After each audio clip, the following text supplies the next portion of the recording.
Hello everyone, আসসালামু আলাইকুম। আমি রাফিয়া চলে আসলাম ছোট্ট একটি ব্লগ নিয়ে। আপনারা সবাই কেমন আছেন?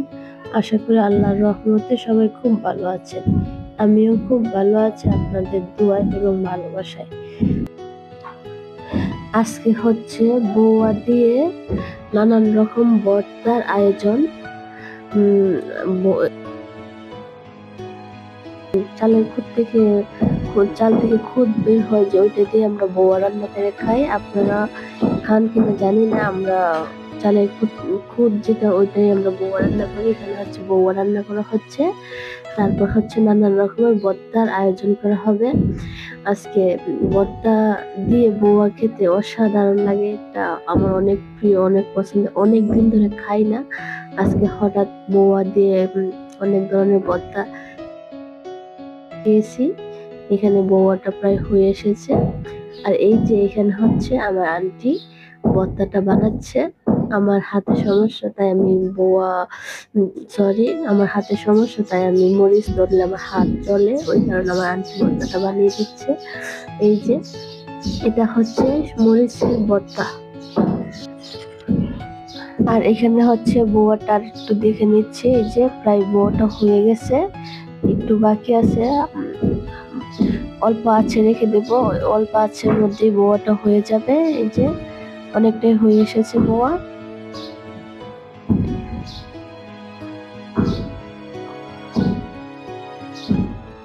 আর এখানে হচ্ছে এই যে এটা হচ্ছে ধনিয়া পাতার ভর্তা, ওইটাই আন্টি বানিয়ে নিচ্ছে। এই যে এটা হচ্ছে ধনিয়া পাতার ভর্তা, এই যেটাও করা হয়ে গেছে। এখানে দুটোটা একরকম দেখাচ্ছে, কিন্তু ওইটা হচ্ছে মরিচের ভর্তা আর এটা হচ্ছে ধনিয়া পাতার ভর্তা। তারপর আরেকটা ভর্তা আছে, আর দুইটা ভর্তা আছে, আপনারা দেখতে থাকেন, শেয়ার করবো। এই যে এটা হচ্ছে শুটকির ভর্তা, শুকনো মরিচ দিয়ে পাটার মধ্যে বেটে শুটকি ভর্তাটা অনেক অসাধারণ হয়। এই যে এই ভর্তাটাও হয়ে গেছে। এই যে এখন এই ভর্তাটার মধ্যে একটু হালকা একটু সরিষার তেল দিয়ে নিব। সরিষার তেল দিলে ভর্তার টেস্টটা অন্যরকম আসে, অনেক মজা হয়। এই যে এখন আন্টি একটু তেল দিয়ে দিবে ভর্তাটার মধ্যে। আপনাদের কার কার পছন্দ হয় ভর্তা দিয়ে ভাত খেতে, অবশ্যই কমেন্ট করে জানাবেন। আর আমার এখানে ভর্তাগুলো দেখে কার কার জিভে পানি এসেছে অবশ্যই বলবেন, কিছু মনে করবেন না, মজা করে কথাটা বললাম। আসলে ভর্তা এমন একটা জিনিস, যে ভর্তা দেখে তারই মন চাই খেতে। আমারও অনেক পছন্দ। আমার সামনে গরুর মাংস, মুরগির মাংস থাকলেও আমি অতটা ভাল লাগে না খেতে, কিন্তু সবচেয়ে বেশি পছন্দের ভর্তা হচ্ছে শীতলের ভর্তা। আমাদের এলাকায় শীতল পাওয়া যায়, শীতল দিয়ে আমরা ভর্তা বানিয়ে খাই। আর এটা হচ্ছে কালিজিরার ভর্তা, শেষ ভর্তা। এই যে এটা হচ্ছে 4 নম্বর ভর্তাটা, কালিজিরার ভর্তা। এই যে বন্ধুরা দেখেন, আপনারা আমার ভর্তাগুলো হয়ে গেছে। এখানে একটু পর আমরা খেতে চলে যাব।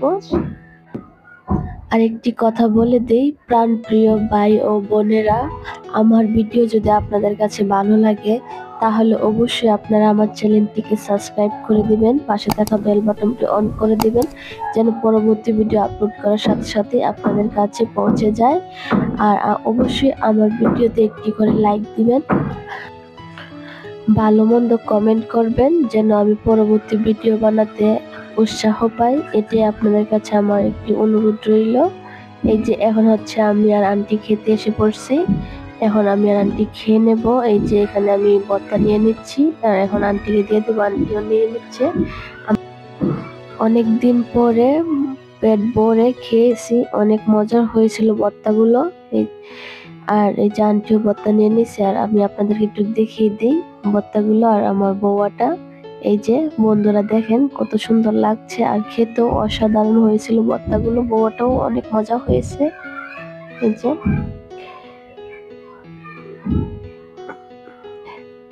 এখানে হচ্ছে এটা হচ্ছে কালিজিরার ভর্তা, এটা হচ্ছে শুকনো মরিচ দিয়ে শুটকি ভর্তা, এটা হচ্ছে মরিচের ভর্তা, এটা ধনিয়া পাতার ভর্তা, আর এটা হচ্ছে বৌয়া। আর এখন হচ্ছে আমরা দুইজনে খেয়ে নেব। ততক্ষণ আপনারা আমার ভিডিওটি দেখতে থাকেন আর আমার পাশে থাকেন।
খেতে খেতে আন্টি আর আমি অনেক কথা, অনেক গল্প করলাম, অনেক মজা করে দুইজনে খাচ্ছি আর কথা বলছি। সেই সাথে আপনাদের কাছ থেকে আমি বিদায় নিয়ে আরেকটি কথা আবারও বলছি, প্রাণপ্রিয় বন্ধুরা, ভাই ও বোনেরা, আমার ভিডিও যদি আপনাদের কাছে ভালো লাগে তাহলে অবশ্যই আমার চ্যানেলটিকে সাবস্ক্রাইব করে দেবেন, পাশে থাকা বেল বাটনটি অন করে দেবেন যেন পরবর্তী ভিডিও আপলোড করার সাথে সাথেই আপনার কাছে পৌঁছে যায়। আর আমার ভিডিওতে একটি লাইক করতে ভুলবেন না, আপনার একটি লাইক আমার ভিডিওটি অনেক দূর এগিয়ে নিয়ে যাবে। আজকের মতো এই পর্যন্তই। আপনারা সবাই ভালো থাকবেন, সুস্থ থাকবেন। আবারও দেখা হবে নতুন একটি ভিডিওর মাধ্যমে। সেই পর্যন্ত ভালো থাকবেন, সুস্থ থাকবেন। আল্লাহ হাফেজ।